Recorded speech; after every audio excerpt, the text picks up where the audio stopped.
اکثر مفسرین کے مطابق فرعون کا اصل نام رمیز تھا، لیکن قرآن مجید میں صرف فرعون کہا گیا۔ وہ مصر کے شاہی خاندان میں پیدا ہوا، جہاں حکومت اور فرعونی نظام نسل در نسل منتقل ہوتی تھی۔ اس کا باپ بھی فرعون تھا اور وہ بھی شاہی محل میں پیدا ہوا۔ اس زمانے میں لوگ فرعون کو معبود مانتے تھے اور اس کو سجدہ کرتے تھے۔ مصر میں اس وقت بنی اسرائیل کے غلام ہوتے تھے جو ان پر سخت مظالم ہوتے تھے۔ بنی اسرائیل حضرت یعقوب علیہ السلام کی نسل سے تھے، جو اس وقت حضرت یوسف علیہ السلام کے وقت میں آئے۔ فرعون کے باپ کے دربار میں کسی نے بتایا کہ میں نے خواب دیکھا ہے کہ فرعون کے باپ کے دربار میں ایک خواب دیکھنے والے نے بتایا کہ بنی اسرائیل میں سے ایک بچہ پیدا ہوگا جو مصر کی حکومت کو ختم کر دے گا۔ اس خواب کے خوف سے ڈر کر فرعون کے دربار میں فیصلہ ہوا کہ ہر سال پیدا ہونے والے ہر لڑکے کو قتل کر دیا جائے گا۔ فرعون کو بچپن سے ہی تکبر اور غرور اور انسانوں پر حکومت سکھائی گئی تھی۔ اسے یہ عقیدہ دیا گیا تھا کہ وہ زمین کا خدا ہے۔ اس کے دربار میں عیش و آرام کی زندگی، مہنگے لباس پہننا، شاہی کھانا کھانا اور گانے بجانا، عورتوں کا ناچنا اور فوجیوں کی طاقت نے اس کے دل سے رحم کو بالکل ختم کر دیا تھا، جس کی وجہ سے وہ تکبر کرنے لگا اور اپنے آپ کو خدا سمجھنے لگا۔ جب حضرت موسیٰ علیہ السلام کی پیدائش ہوئی تب فرعون کے دربار میں یہ حکم ہوا تھا کہ جب بھی ہر سال ایک لڑکا پیدا ہوگا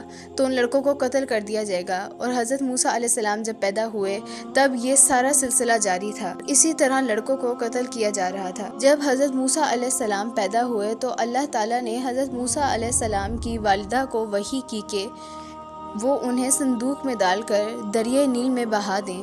اس کے بعد حضرت موسیٰ علیہ السلام کی والدہ کا اتنا عقیدہ تھا، ان کا اتنا ایمان پکا تھا، کیونکہ ناظرین عورتیں یقین کی کم ہوتی ہیں، اور ایک والدہ حضرت موسیٰ علیہ السلام کی تھیں کہ ان کا اللہ پر یقین تھا کہ میرے رب کا حکم ہے تو وہ میرے حق میں بہتر ہوگا۔ حضرت موسیٰ علیہ السلام کی والدہ کا اتنا یقین تھا کہ میرے رب کا حکم ہے، انہوں نے اللہ کے حکم سے حضرت موسیٰ علیہ السلام کو صندوق میں ڈالا اور دریائے نیل میں بہا دیا۔ اس کے بعد ناظرین جب حضرت موسیٰ علیہ السلام کو جس صندوق میں بند کر ان کی والدہ نے دریائے نیل میں چھوڑا تھا، وہ صندوق فرعون کے محل میں جا کر پہنچا، اور وہاں پر فرعون کی بیوی جو مومن تھی اس نے حضرت موسیٰ علیہ السلام کو پالنے کی اجازت لی، اور یوں ہی ناظرین سبحان اللہ، اللہ تعالیٰ نے ایسے حضرت موسیٰ علیہ السلام کو فرعون کے گھر میں پالا اور دشمن کی آنکھوں کے سامنے حضرت موسیٰ علیہ السلام کی حفاظت فرمائی۔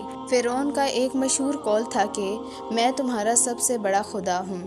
وہ جوانی سے ہی اپنے آپ کو خالق، رازق اور نجات دہندہ مانتا تھا اور لوگوں سے زبردستی سجدہ کرواتا تھا۔ اس نے بنی اسرائیل پر سخت سے سخت قسم کے ٹیکس لگائے اور ان کو زبردستی غلام بنایا اور عورتوں کو ذلیل کیا۔ پھر اسی طرح اللہ تعالیٰ نے آہستہ آہستہ حضرت موسیٰ علیہ السلام کو نبوت عطا کی اور حضرت موسیٰ علیہ السلام سے فرمایا، اے میرے موسیٰ، جا تو فرعون کے پاس جا، فرعون حد سے زیادہ سرکشی میں حد سے زیادہ گزر چکا ہے، تو اس کے پاس جا۔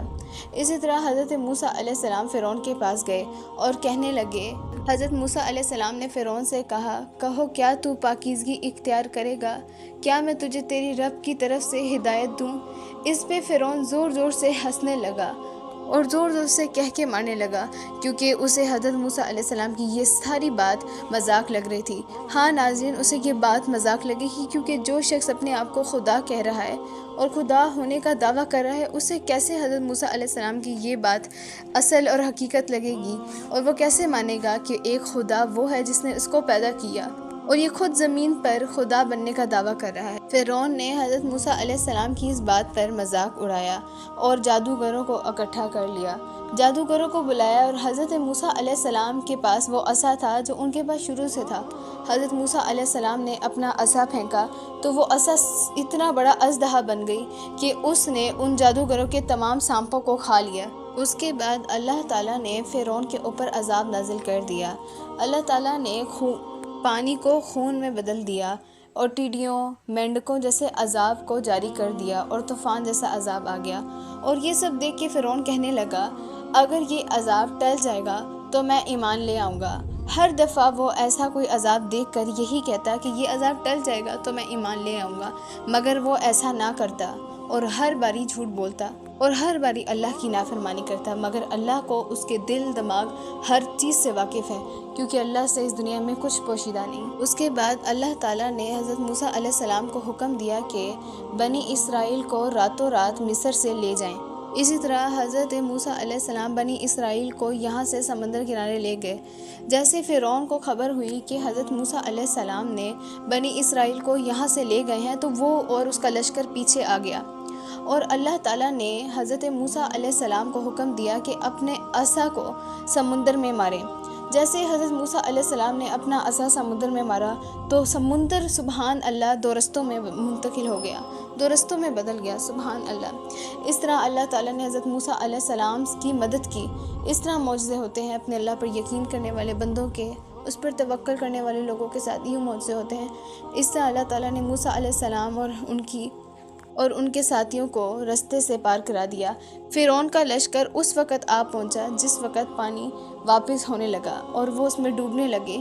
جیسے ہی فرعون ڈوبنے لگا اور کہنے لگا کہ یا رب میں ایمان لے آؤں گا کہ موسیٰ علیہ السلام کا رب ہی سچا ہے، مگر اللہ رب العزت کی آواز اوپر سے آئی اور فرمایا کہ اب تو کہہ رہا ہے، اب اس کا کوئی فائدہ نہیں۔ اللہ تعالیٰ نے فرعون سے سخت ناراضگی کی اور اس کو سخت عذاب میں مبتلا کیا اور اس کی لاش کو پانی میں بہا کر مار دیا، اور اس کو آج پوری دنیا کے لیے عبرت بنا کر ایک بہت بڑی جگہ پر رکھ دیا گیا ہے، جہاں سالوں سال، جہاں ہزاروں کروڑوں لوگ اس کی لاش کو دیکھنے آتے ہیں اور عبرت پکڑتے ہیں کہ یہ شخص تھا جس نے اپنے آپ کو خدا کہا تھا، اور آج اس کا حال دیکھو اللہ نے کیا کیا ہے کہ اس کی باڈی کو لوگ دیکھنے آتے ہیں اور اس کی باڈی کو واپس صاف کیا جاتا ہے، پھر اس طرح کیا جاتا ہے۔ اس لیے ناظرین، تکبر کرنے والے کی بہت بری سزا ہے۔ اس نے جتنا تکبر کیا، جس کی لاش کو عبرت بنا کر رکھا گیا ہے تاکہ لوگ اس سے عبرت پکڑیں کہ اللہ کو تکبر کرنے والے لوگوں سے نفرت ہے، اللہ کو ان سے محبت ہے جو اللہ سے سچی محبت لگائیں۔ باقی ناظرین، اگر آپ کو یہ ویڈیو پسند آئی ہو، دعا میں یاد رکھیے گا، میں نبی صلی اللہ علیہ وسلم ان کے آل پہ درود پڑے گا، اپنا بہت سا خیال رکھیے گا۔ خدا حافظ۔